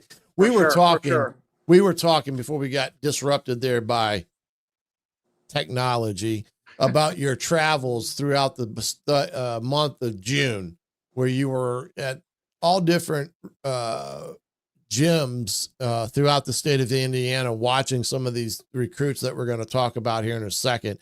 Is that pretty much done for you now in terms of being out there on the road, looking for kids and things like that? It's not fully done, but we're definitely on the last stretch. Obviously, these next 2 weeks, you've got EYBL Peach Jam going on. You've got right now 3SSB, the Palmetto Road Championship games going on right now. So you've got a lot of championship games going on, but once you get towards the end of July, things kind of settle down. Then August, basketball wise, other than visits and, a few other camps here and there, things settle down pretty well. Then obviously we'll transition more into football, for September, a little bit of October, obviously, and then basketball gets right back up. But yeah, it's been a busy AAU season. Obviously it starts in May. AAU kicks off in the spring, and then in June, all the players go back to their high school teams. There's a lot of high school events. I just did Charlie Hughes about a month ago, I would say. So, but yeah, it's been a busy time. There's a lot of recruits out there. Darren DeVries and his staff have been offering a lot of guys. That was kind of expected. With the new coaching staff, they want to get guys on the recruiting boards, and they just want to get a lot of offers out, and they want to see what they can get and what they can, can bring in for the future seasons. Obviously, they already got a commitment in Prince Alexander Moody. He's playing right now in EYBL and stuff. So the coaching staffs, or the coaching, Darren DeVries and the coaching staff, Rod Clark and Kenny Johnson, were out there watching him last night. So busy time, but we're kind of, on the tail end of things, I would say. Yeah, no question. And I know that this coaching staff has done a great job in being out there and hitting the road and being seen and noticeable throughout the state, which I think is important, especially in this state because of its craziness for basketball. The one thing I wanted to also kind of talk to you about with all this before we get into the nitty gritty of some of these recruits and who they've got and who's on the radar and things of that nature. This staff that Coach DeVries has put together, you got to be impressed with the talent that he has on this staff on different areas. You got guys that are good X and O's guys. You got guys that do a great job of communication with the players on the current roster. And then you got the guys that can go out and nail down and get the big time talent because their skills recruiting. Kind of go over your thoughts on that as well, watching and what you've seen today in some respects comparing to what you've seen of years past. Yeah, I think you kind of mentioned it a little bit. I think every single person on this staff, and we'll just kind of, hone in on the assistant coaches right now, but I think every single assistant coach on this staff has their strengths, has their areas that they can recruit. Obviously, you got Drew Adams, who's pretty Midwest heavy. His dad runs, arguably the best AAU program in the state in Indiana Elite. So he's got ties there, obviously, throughout the state. Kenny Johnson, DMV area, a guy that's been at Indiana before under Tom Crean. So he kind of knows what to expect when it comes to Indiana, what the type of players they need to go out there and recruit. Rod Clark has been phenomenal at the guy that's been kind of, recruiting the top dogs there. He's got a lot of offers, that have gone through him, a lot of relationships that have kind of built through them. But you mentioned X's and O's wise. I think these guys, have been around the block. They've been in really, really good programs, and they just kind of know what they're doing. And they've been there before, and they're the type of staff that you want when you are, DeVries obviously has been a head coach at West Virginia, Drake, but like this is a big, big program now. They're the type of staff that you want to come in and, help you out and make things easy for you, make things like an easy transition for you. And I think they've done a really good job. They've been very, very active. I feel like they're out and about pretty much every other day, doing something. Every time you see them in the gym, they're always on the phone, constantly networking. So they're a busy staff. They're a hardworking staff. Throw DeVries in there as well. He's a hardworking coach. He's a guy that's going to be out there and he's going to make his presence felt, on the recruiting scene. And he's already kind of started doing that right now. I think of all the targets that we have listed, it seems like, when there are live periods, it seems like that he is there watching them. He's making it a point to, let the recruit know, like, hey, I'm here watching you. I value you. Same with the assistant coaches. It is just a really, really good staff overall. And I think it's going to be really, really great for years down the road when they can start building like a really, really consistent recruiting cycle. Absolutely. And I think that's, he's done a great job of putting people around him that all have different talents and recruiting being the most important one when you think about it. X and O's you can teach, but being able to be relatable and be out there recruiting with kids on the phone, handwritten notes, watching them play is a totally different beast. But I do think he's got some quality guys, just like Coach Signetti has a lot of quality guys that do that well with the recruits that they're talking to and getting a chance to speak with. Talk about the most recent offer. I believe it's a kid from Arizona. Is it out there? Arizona Prep, Compass Prep, that you just did a write-up on the Hoosier.com. Kyler does a great job. So get that subscription so you can catch all his articles, but talk a little bit about, I think it's, is it Makaya? Is how you pronounce his name or? Yeah, hold on. I got to look at the name so I can try to pronounce this, use my Southern Indiana accent. Well, I think it's Makaya Marina. Yeah. It's something to that extent. So I apologize if I butchered that. Don't hold that against me or the Indiana Hoosiers, but talk about the big man here. He's a power forward, kind of top 15 prospect in the 26 class. Talk a little bit about him.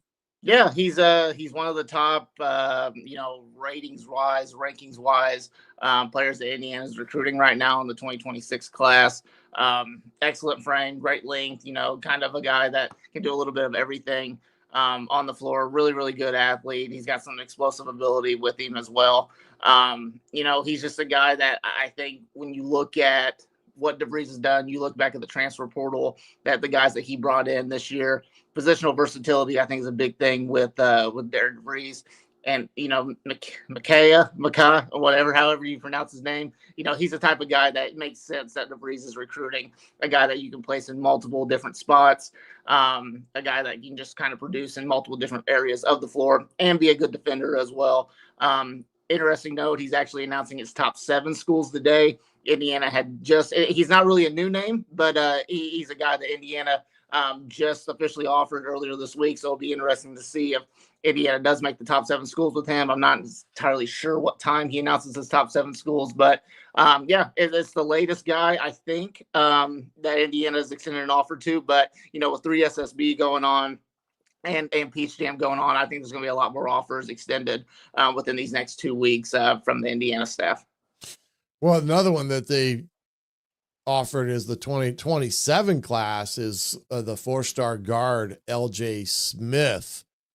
And you can see the diversity in their recruiting and how they're working ahead in the classes and, not only focus on this year's class as well, but 26, 27, 28. I saw where they, on On3, they had offered a gentleman that has a great name for a guard, I believe, Boogie Cook. I like that one. Let's get tropical. But exactly. I love that name. But Talk a little bit about LJ's game, what kind of set him up on the Hoosiers radar, and what we're thinking there is in terms of his recruitment. Yeah, so this one's going to be a Kenny Johnson recruit here. I've talked to LJ Smith just a little bit. I'll probably have a story up hopefully this weekend on it, if not early next weekend, and talk to him just a little bit. But main thing that kind of stood out to the Kenny Johnson and the Indiana staff was just his ability to score the basketball. He's a really, really quick, dynamic guard, can make plays. He's a playmaker. He can get his guys going. He can be a facilitator if he needs to. Really, really good frame, got a good, smooth shooting touch. So just kind of a complete guy. But you kind of touched on it too. You know, obviously they're recruiting the 2026 class, 27 class, and now they're dipping their toes in the 28 class. It's all about building those relationships. And if you can extend an offer early on, especially when you look at the 27 class, the 28 class, and you can kind of build that relationship, for multiple years, get them on campus, hopefully a few times, obviously one for an official visit. It means the world for these guys. And I think that's what DeVries is going to do. He's all about relationship building. Same with the staff. They want to build a relationship with these guys. They want to get them on campus, and they just want to continue to show like, hey, we value you. We think you can come in. We think you can compete right away. And also we can develop you into a really, really good college basketball player, maybe even a pro. So LJ Smith is a really, really interesting guard. I think Indiana, again, positional versatility. He's going to be more of a backcourt guy, but he's a guy that you can play on and off the ball, and he can do a lot of good, really, really good things in the backcourt. Yeah, another one that you had a chance to see in the 2027 class back in June, and you've got a video breakdown or a video scouting breakdown on the Hoosier.com. So if you want to take a look at some of these, as well as some of the recruit breakdowns that I have done, make sure you get your subscription dollar for that first month, 50% off for your first year, and you'll get all that information. But Jason Gardner Jr. was one that you had a chance to break down in that 2027 class. Kind of what was your thoughts on that young man? Yeah, I've been watching Jason Gardner Jr. for, it'll be going on year 3 now. When he came in as a freshman, him alongside his classmate and backcourt teammate at Fisher's, Cooper Zachary, those guys came in right away. They didn't play like freshmen. They played like upperclassmen, led Fisher's 2 years ago to the Class 4A state championship. And then they led them to the Class 4A finals last year, just came up short against Jeffersonville. But Jason Gardner Jr., arguably the best guard, I would say, in the 2027 class in the lane.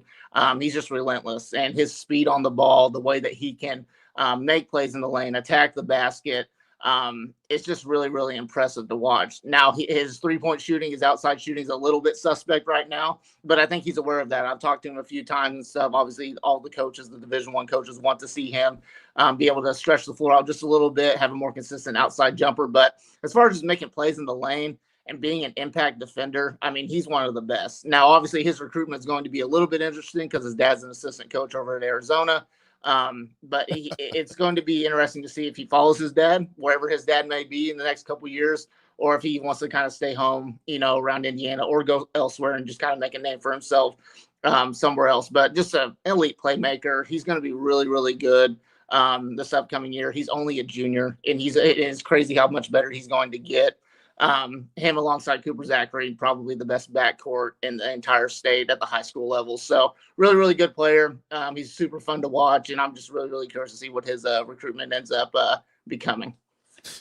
Well, let's talk a little bit about this basketball roster. They're getting ready to head down here in August down to Puerto Rico to play a 3-game stretch, a game against the Puerto Rican All-Stars, and then a 2-game set against the Serbian national or a national team there, or what you would refer to as a pro team coming in there. One of the most recent pickups, I believe, is coming from Serbia, and that's the wrist kid, the 6'4" guard. Talk about his recruitment and his journey to Bloomington, as we're seeing not only with Indiana, but other schools that are looking into a more international recruiting base and going over to get kids in Israel and all the other different places over there because of NIL and the being able to pay them. But talk a little bit about risk. Yeah, I think a guy that flew under the radar, for the people like me and everybody else that covered recruiting, kind of flew under the radar, which isn't necessarily a bad thing, right? because I think DeVries is a guy that likes to kind of work under the radar just a little bit. But I do love the fact that Indiana went out and they're going international. I feel like this is something that they probably should have done a long time ago. Obviously, with Woodson's last year, they got an international guy. Obviously, that didn't play out. He decided to decommit from Indiana, and he's over at Rutgers now. But Aleska Ristic, he's a guy that he's been playing pro for 2 years. From watching film on him, the game just slows down with him, and he can make a really, really sharp play on the ball. Really, really good shooter. That's obviously what kind of stood out to Indiana. But at 6'4", he's on the shorter end, but he's stocky. He can hold his own. I'll be curious to see, when he comes over and plays college basketball, if the game's going to be sped up for him a little bit. But I think, overall, the most successful teams in the college basketball landscape are the teams that have a few international guys on their team, or at least one, and have some kind of international presence. Because these guys aren't playing AAU basketball where the game's super sped up. There's not a whole lot of development in AAU scene. It's a lot of, do me on the floor type of ball. So he doesn't have the AAU background. He's a guy that's been playing international. I think he actually even plays Iceland tomorrow, if I can remember correctly. We'll have an article out on the Hoosier.com, so get a chance to watch him a little bit. But yeah, super interesting. I'm curious to see if he does crack the rotation or not. He obviously brings a lot of good depth for the backcourt of Indiana. I'm curious to see if he will be a sure thing in the rotation, but I think he'll ultimately be a guy that they just kind of stash for a little bit. By his sophomore year, he'll be developed. He'll have, a year under his belt when it comes to the college game. And I think by his sophomore year, he'll be a really, really true impact player for this Indiana team. Well, Indiana's size is really showing on their roster, 6'8", 6'7", 6'5", 6'5". I mean, they're all over the place. And him being a freshman, and the only other one being Trent Sicily out of Santa Claus, Indiana, and he's a 6'8". And so only two freshmen in this group of this roster. So it's dominated with the transfer portal, of course. And, that's what you have to do sometimes when you take over in basketball, to remake the entire roster. And when a coach leaves or gets fired, or you have a bunch of guys transfer. So this is the new way of doing things in college basketball, is some of these coaches are having to rebuild their teams completely after a season. So hold on. It'll be interesting as we go forward here, and hopefully they can get more of a foundation underneath them with some of these recruits. Who are some guys out there right now that you think they still really have a good shot at getting? High school, yeah. saying. Yeah. Obviously, I don't think it's going to be anybody that's going to reclassify into the 2025 class. I think they're pretty set with Sicily and Ristic being their two freshmen. Obviously, they got that kind of one. Well, they can technically have 15 scholarship players, but I think DeVries mentioned a few months ago that he kind of wants to stick around 13 scholarship players. But right now they have 12. They got that one floating one. Obviously, the Luke Goody situation still out there. But as far as the 2026 class, Latrell Altman, he's a guy that recently visited Indiana, I think about a month ago or so. It seems like Indiana's probably the leader in his recruitment. Got a couple schools like Kansas and Alabama that may sneak in there and make things kind of interesting there. But Latrell Altman, just a guy that, again, positional versatility, a guy that's a mismatch nightmare on the wing, a guy that can play in the post, can shoot the ball just a little bit. Definitely a guy I think would probably be the top of the list for the 2026 class. And then another name that's really, really started to pick up steam is Arafan Diane. I think that's how I'm going to pronounce his name. Sorry if I butchered it, but just a huge center out of Iowa United. Indiana was 3 deep with DeVries, Kenny Johnson, and Rod Clark, watching both Altman and Diane play each other yesterday at 3SSB.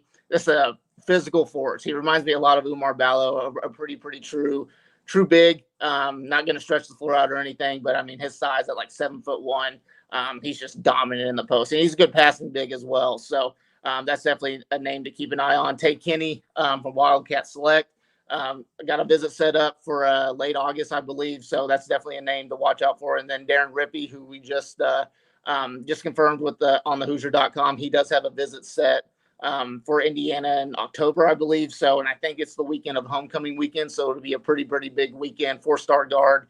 Had a chance to watch him just a little bit, playmaker of a guard, a guy that can do a little bit of everything as well. So 2026 class, I think, Indiana will have at least 2 more guys. I think that I could see committing there. And I think that's kind of what DeVries wants. Obviously, the transfer portal, pretty transfer portal heavy this year. You kind of have to do that when you're a first-year head coach. Yeah. And you don't have anybody from your team coming back. So I think, sustainable-wise, I think he'll always have a few freshmen, a few sophomores under his belt, guys that can develop, that'll be in the system for a while, and then obviously fill in the gaps with the transfer portal. But I got to say, Indiana, DeVries, and the entire Indiana staff, they're doing a really, really good job of being playmakers and being, players in these recruiting battles for some of the top guys in the high school classes. Yeah, no question. They've done yeoman's work, considering that they've, really kind of hit the ground running and trying to rebuild what was a roster that kind of was depleted there for a while. And we'll wait and see what all happens. I know they lose, Leo's appeal to the NCAA did not go through and was denied. And I know they're waiting on Luke Goody, who I've not heard of yet, whether or not he is or isn't going to get that extra year. Have you heard anything of that yet on him? I do think that there's just a slight bit more optimism, and this is just kind of my take on it.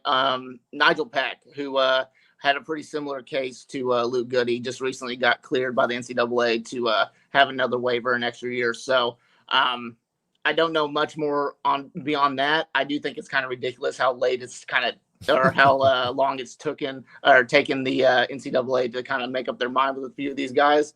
But I think it's just wait and see what happens with Luke Goody. I do think if they don't get Luke Goody, I think they're just going to roll with 12 scholarship players for this upcoming year, and that be it. But obviously, you're going to honor if Luke Goody can get that extra waiver. He obviously he can help this Indiana team a lot when it comes to shooting, leadership, and guy that's been in the program before. So it's just wait and see. It's wait and see right now. Hopefully, we have an answer, sooner than later. All righty. Kyler Stayley from the Hoosier.com. I appreciate you, bud, coming on and hanging in there as we got some difficulties today. Have a great weekend, and we'll talk to you later and get you back on the Hoosier Tailgate as well as we get rolling for the football season. All righty, Coach. Take care. All right, partner. Kyler Stayley from the Hoosier.com. We're going to step aside, take one last break. We're going to come back here and wrap it all up on a Friday edition of the Indiana Sports Beat Radio.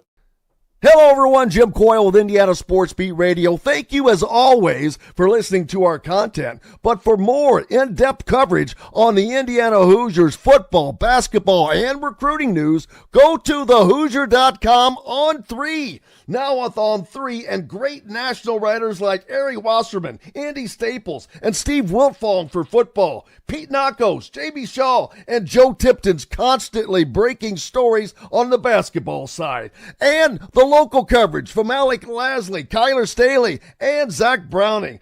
You can catch something new every day at thehoosier.com. Go there. Sign up today. Welcome back to the Indiana Sports Beat Radio. I'm the coach, Shannon Griffith. I've been setting in for Jim Coyle for the week, and he'll be back on Monday, ready to meet the challenge of a new week as we roll on here in the month of July. And appreciate all those in the chat on the different social media sites of engaging with me this week and putting up with me, I guess I should say, because the rookie came in out of the bullpen, and hopefully I didn't scare too many people away or hurt Jim's subscriber rate, because I wouldn't want to do that. But you guys have been great to have you along, and appreciate you being here as well. And those listening on all the radio stations, especially in my hometown of Fort Wayne, Indiana. 1380 The Fan carries the Indiana Sports Beat Radio with Jim Coyle, and appreciate them as I do some football stuff for them. And we're gearing up for high school football here shortly, as that will be getting kicked off and ready to roll. So it's my favorite time of year. Football is in the air, and I'm happy that we're going to get back to Indiana football here shortly. Remember, you can join me each and every Thursday night at 7:30 on the Hoosier Football Tailgate. We'll be back at it next Thursday. And then when we get to the start of the season, We will go twice a week on Mondays and Thursdays at 7:30 as well to give you a whole breakdown of the previous game on Saturday for the Hoosiers with video analysis and such, as well on Thursday at 7:30. We will talk about their next upcoming opponent, that first one being Old Dominion down in Memorial Stadium on August the 30th, 2:30 in the afternoon. We'll have you all set and ready to go for that first game on the Hoosier football tailgate as you walk into Memorial Stadium, knowing everything you need to know about Old Dominion. But again, thank you for joining me here today and all of the week. Look for Jim Coyle back on Monday. For now, I'm the coach, Shannon Griffith. This has been the Indiana Sports Beat Radio. We'll see you and have a great weekend. Thanks for listening to Indiana Sports Beat Radio. Be sure to subscribe to our YouTube page for more clips and team coverage of Indiana basketball, football, and more. You can also find full episodes and tons of other content on thehoosier.com. We'll see you next time for another edition of Indiana Sports Beat Radio.